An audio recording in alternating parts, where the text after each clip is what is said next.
ప్రజానికానికి అదేవిధంగా ప్రయాణికులకి భద్రాచలం రవాణా శాఖ కార్యాలయం తరఫున నమస్కారం తెలియజేస్తూ విజ్ఞప్తి తెలియజేస్తున్నాం.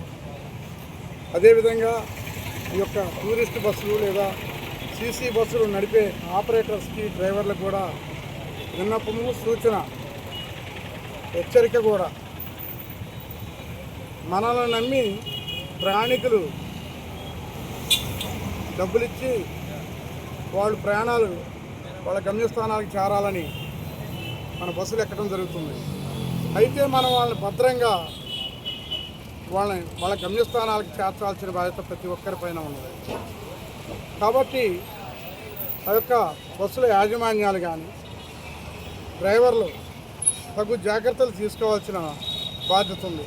ముఖ్యంగా మొన్న సంఘటన మనకి హైదరాబాద్ నుంచి బెంగళూరు వెళుతున్న బస్సులో దాదాపు 20 మంది సజీవ దహనం అవ్వటం చాలా బాధాకరం.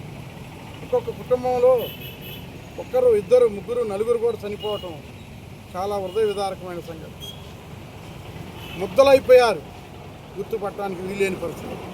కాబట్టి మనం ఎక్కడో పొరపాటు జరుగుతుంది, ఆ పొరపాటుని గ్రహించి మరొక సంఘటనలు జరగకుండా చూసుకోవాల్సిన బాధ్యత బస్సు యాజమాన్యాలది, డ్రైవర్లది. వాటితో పాటు మేము రవాణా శాఖ అధికారులుగా వాళ్ళు ఏదైనా పొరపాట్లు చేస్తే పొరపాటు చేయకుండా చూడాల్సిన బాధ్యత కూడా మా నెత్తి మీద పైన కూడా ఉన్నది.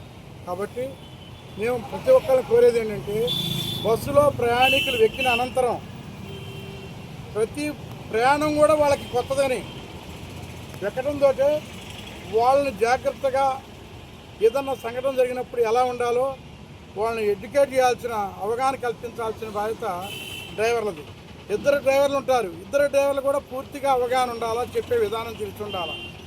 ముఖ్యంగా ఏమేమి తెలిసి ఉండాలి?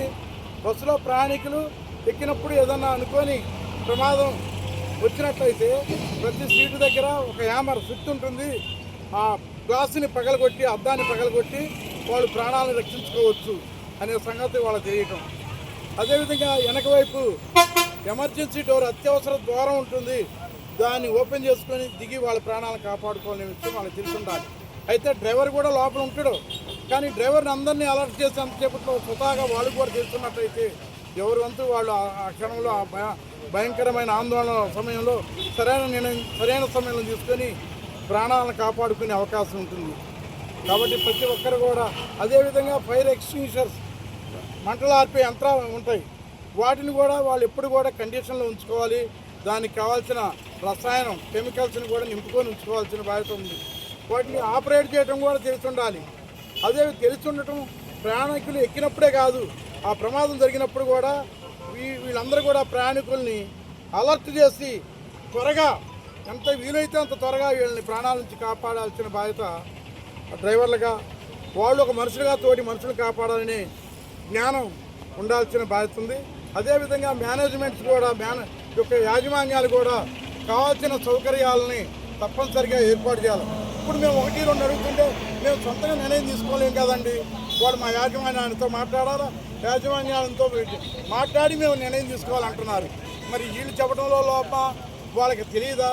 ఇవన్నీ కాదు. కానీ ప్రతి ఒక్కళ్ళు వీళ్ళు డ్రైవర్లుగా ఏం అవసరం అనేది వీళ్ళు తెలుసుకొని యాజమాన్యాలతో చెప్పడం, యాజమాన్యం కూడా వెంటనే స్పందించి వీళ్ళకి కావాల్సిన సౌకర్యాలని ఏర్పాటు చేయాలని నేను యాజమాన్యాలను కోరుతున్నా. డ్రైవర్లుగా కూడా మీరందరూ కూడా తప్పనిసరిగా మీ బస్సులో ఎక్కిన ప్రయాణికుల్ని కాపాడాల్సిన బాధ్యత ఉంది. వాళ్ళు మన అక్క, అన్న, చెల్లి, తమ్ముడు, బాబాయ్, అత్తయ్య, మామయ్య మన కుటుంబ సభ్యులుగానే భావించుకున్నట్టయితే ఆ బాధ మనకు తెలుస్తుంది. ఎవరోలే అనుకున్నప్పుడు మనకంత ఉండదు మనసులో. కాబట్టి ప్రతి ప్రయాణికుడు కూడా మన బంధువు అనుకొని, మన సొంత రక్త సంబంధికులు అనుకొని భావించినట్టయితే మనం వాళ్ళ పట్ల జాగ్రత్తగా, మర్యాదగా వ్యవహరించడం జరుగుతుంది. ప్రతి సందర్భంలో మేము ఈ విధంగా చెకింగ్ చేయడం జరుగుతుంది. ఎప్పుడు ఏది వెలిసి కనపడ్డా, ఏదన్నా డాక్యుమెంట్స్ విషయంలో కూడా ఎప్పుడు కూడా మీరు పర్ఫెక్ట్ చూసుకోండి. వాహనం కండిషన్ ఉండేటట్టు చూసుకోండి. వాహనంలో ఇందాక చెప్పినట్టు స్విచ్లు కానీ, ఎమర్జెన్సీ డోర్ ఓపెనింగ్ కానీ, ఫైర్ ఎక్స్టింగ్విషర్స్ పనిచేసే విధానం కానీ, వీటన్నిటిని ఎప్పటికప్పుడు మేము చెక్ చేస్తాం. ఏదన్నా లేకపోతే తప్పనిసరిగా కేసులు రాయడం జరుగుతుంది. మరొక విషయం, మీరు మాత్రం ఎల్ఈడి లైట్లు పెట్టుకున్నారంటే తప్పనిసరిగా అది వాటి వల్ల ఎదురుకొచ్చే వాహనాల్లో ఆ లైటింగ్ పట్టడం వల్ల వాళ్ళు కొద్దిగా కన్ఫ్యూజ్ అయ్యి ప్రమాదాలు జరిగే అవకాశాలు ఉంది. వాటిని పెట్టుకోకండి దయచేసి. మీరు ఏదైతే కంపెనీ వాళ్ళు తెలియజేస్తారో వాటి యొక్క సూచనల ప్రకారం ఆ లైటింగే పెట్టుకోండి. అవి ఎక్కువ ఖర్చు అవుతాయి అని ఏదో టెంపరీ ఏర్పాట్లని ఈ యొక్క ఎల్ఈడి లైట్లు పెట్టారంటే మాత్రం తప్పనిసరిగా మీ పైన కేసులు బుక్ చేయడం జరుగుతుంది. బట్టలు తగిన వస్తువులు పెట్టుకోవాలి తప్ప వేరే ప్రమాదకరమైన వస్తువులు తీసుకుపోవడానికి మాత్రం